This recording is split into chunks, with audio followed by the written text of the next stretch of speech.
Good afternoon, everyone. Last time we have started the fourth unit, that is genetic engineering, gene library, and introduction of recombinant DNA into the whole. And last time we have studied the topic, that is structure of plasmid, the PBR322 plasmid and its function. Now today we are going to study the next topic, that is gene library. It also contains two subtopics, that is cDNA library and genomic library. Now we are going to start the cDNA library. So what is cDNA library? cDNA library is also known as copy DNA or complementary DNA. It is known as copy DNA because it is prepared or produced from the mRNA strand. cDNA को copy DNA या फिर complementary DNA कहते हैं। वो इसलिए क्योंकि ये copy DNA जो है वो एमआरएनए से प्रोड्यूस किया जाता है। अब एमआरएनए से ये जो cDNA बनता है उस प्रोसेस को फिर से रिवर्स ट्रांसक्रिप्शन प्रोसेस कहते हैं। इसे रिवर्स ट्रांसक्रिप्शन प्रोसेस इसलिए कहते हैं क्योंकि इस प्रोसेस में, दैट इज कॉपी डीएनए का जब प्रोडक्शन होता है एमआरएनए से, तब इस प्रोसेस में रिवर्स ट्रांसक्रिप्टेज नाम का एंजाइम यूज होता है। मतलब रिवर्स ट्रांसक्रिप्टेज एंजाइम जो है वो इस प्रोसेस को फॉलो करता है, इस प्रोसेस को कंप्लीट करता है, इसलिए उसे कहते हैं रिवर्स ट्रांसक्रिप्शन प्रोसेस। अब ये जो कॉम्प्लीमेंट्री डीएनए जो है इस प्रोसेस को फिर से, कॉम्प्लीमेंट्री डीएनए के फॉर्मेशन के प्रोसेस को फिर से टेमिनिज्म भी कहते हैं। टेमिनिज्म इसलिए कहते हैं because it is discovered from the scientist Temin and Baltimore नाम के साइंटिस्ट ने कॉपी डीएनए को प्रिपेयर किया, इस प्रोसेस को डिस्कवर किया, इसलिए कॉम्प्लीमेंट्री और कॉपी डीएनए के प्रोसेस को फिर से टेमिनिज्म भी कहते हैं। अब ये जो कॉम्प्लीमेंट्री डीएनए है ये एमआरएनए मॉलिक्यूल की एग्जैक्ट कॉपी रहती है। अब वो कैसे, उसकी प्रोसेस हम देखेंगे, हम बुक्स में देखेंगे cDNA।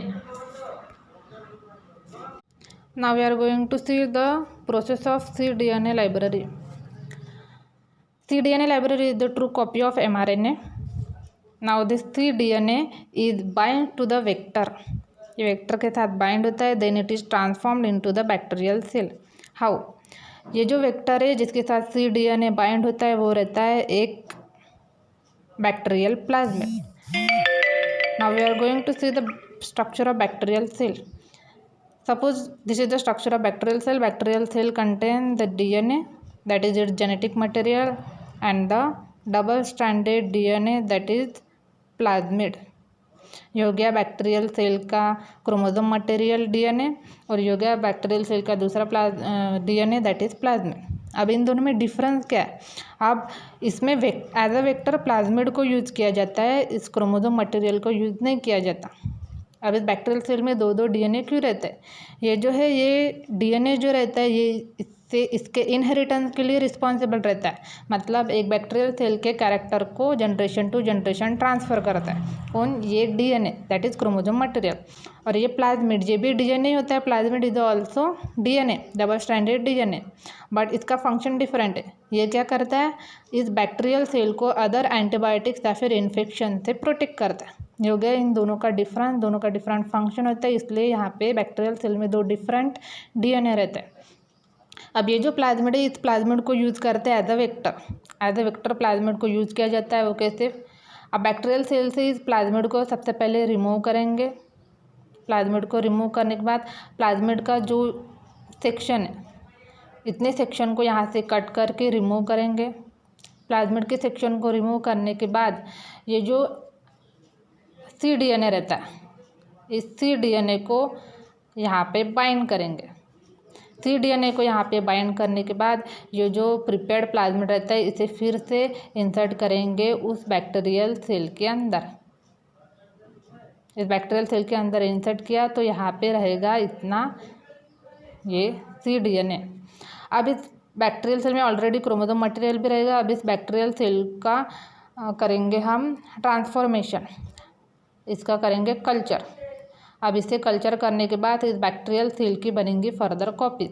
उस कल्चर पे ये बैक्टीरियल सेल को हम ग्रो करेंगे, मतलब उसका कल्चर करेंगे। अब ये जो बैक्टीरियल सेल रहता है इस बैक्टीरियल सेल में ये जो कॉपी डीएनए रहता है विथ एमआरएनए स्ट्रैंड, क्योंकि कॉपी डीएनए एमआरएनए से बनता है। The bacterial cell which contain the copy DNA with mRNA strand, it is known as cDNA clone. अब इसे कहेंगे cDNA क्लोन। फिर से एक बार देख लो, cDNA it is the true copy of mRNA, it binds with the vector and transforms into the bacterial cell. अब ये बैक्टीरियल सेल है, इसमें प्लाज्मिड है, प्लाज्मिड के एक सेक्शन को कट करके रिमूव करेंगे। वहाँ पे ये जो cDNA है जो mRNA की कॉपी रहती है, इसे यहाँ पे इंट्रोड्यूस करेंगे, उसे फिर से बैक्टीरियल सेल के अंदर इंसर्ट करेंगे और इस बैक्टीरियल सेल को कल्चर करेंगे। अब ये जो बैक्टीरियल सेल रहता है, इस बैक्टीरियल सेल में cDNA रहता है विथ mRNA strand, is known as cDNA clone. अब ये cDNA क्लोन जो है ये ज़्यादा से ज़्यादा प्रिपेयर होता है यूकैरियोटिक सेल के mRNA से।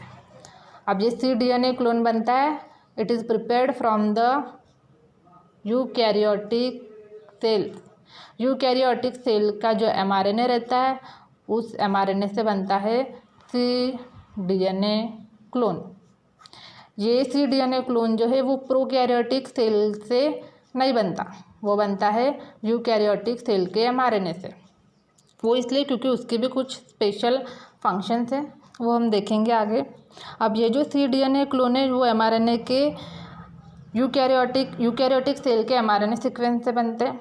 अब इनके जो यूकैरियोटिक सेल्स रहते यूकैरियोटिक सेल जो रहते हैं उनका जो mRNA रहता है वो मोस्ट एक्टिव रहता है cDNA क्लोन बनाने के लिए, इसलिए यूकैरियोटिक सेल से उन्हें प्रिपेयर किया जाता है।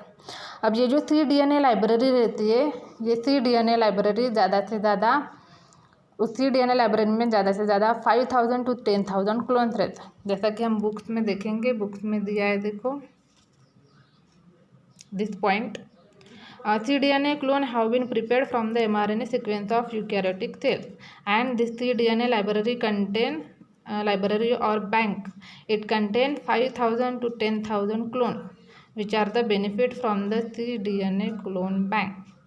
cDNA बैंक में टोटल 5000 to 10,000 क्लोन्स रहते हैं।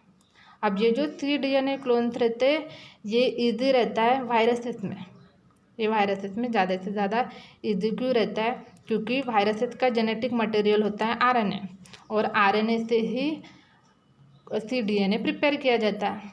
We all know viruses contain genetic material either single standard RNA और सिंगल स्टैंडर्ड डीएनए और double standard DNA, but mostly viruses contain single standard RNA and cDNA is prepared from the single stranded RNA.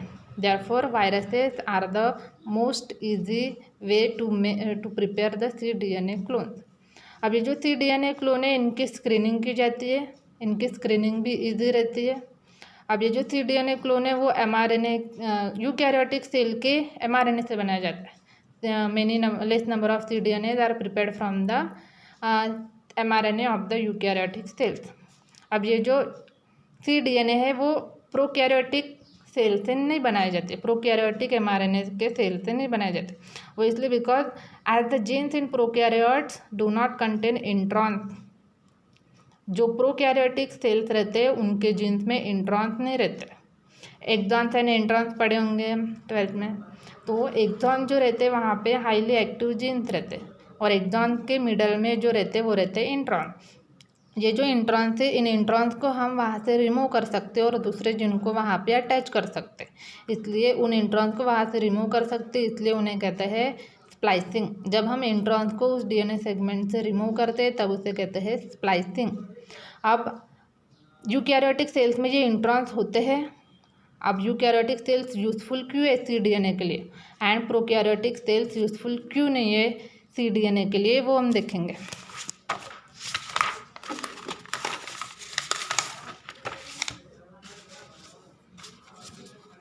Prokaryotes are not useful and eukaryotes are useful for making cDNA. Why? अब ये जो eukaryotes रहते हैं in eukaryotes के DNA segment में रहते हैं exons and introns both. अब ये है एक्सॉन और ये है इंट्रॉन, फिर से ये है एक्सॉन और ये है फिर से इंट्रॉन। अब यूकैरियोटिक सेल्स में ये जो इंट्रॉन है इनका ये फंक्शन रहता है कि ये इंट्रॉन्स यहाँ से स्प्लिट हो जाते हैं, मतलब यहाँ से ये रिमूव हो जाते हैं। इंट्रॉन रिमूव हो गए और फिर ये जो दो एक्सॉन है ये एक दूसरे के साथ बाइंड हो जाता है। और जब हम इन इंट्रॉन को रिमूव करते तब इन इंट्रॉन की जगह पे हम इन cDNA को इंट्रोड्यूस कर सकते, और जैसे cDNA को इंट्रोड्यूस करते जाएंगे इंट्रॉन की जगह पे वो बनेगी cDNA लाइब्रेरी। इसलिए ये यूकैरियोटिक सेल्स cDNA लाइब्रेरी के लिए यूजफुल है। क्यों? यूकैरियोटिक सेल्स में एक्सॉन के साथ साथ इंट्रॉन्स भी होते हैं। इंट्रॉन्स को यहाँ से रिमूव करेंगे। The removal of intron is also known as splicing.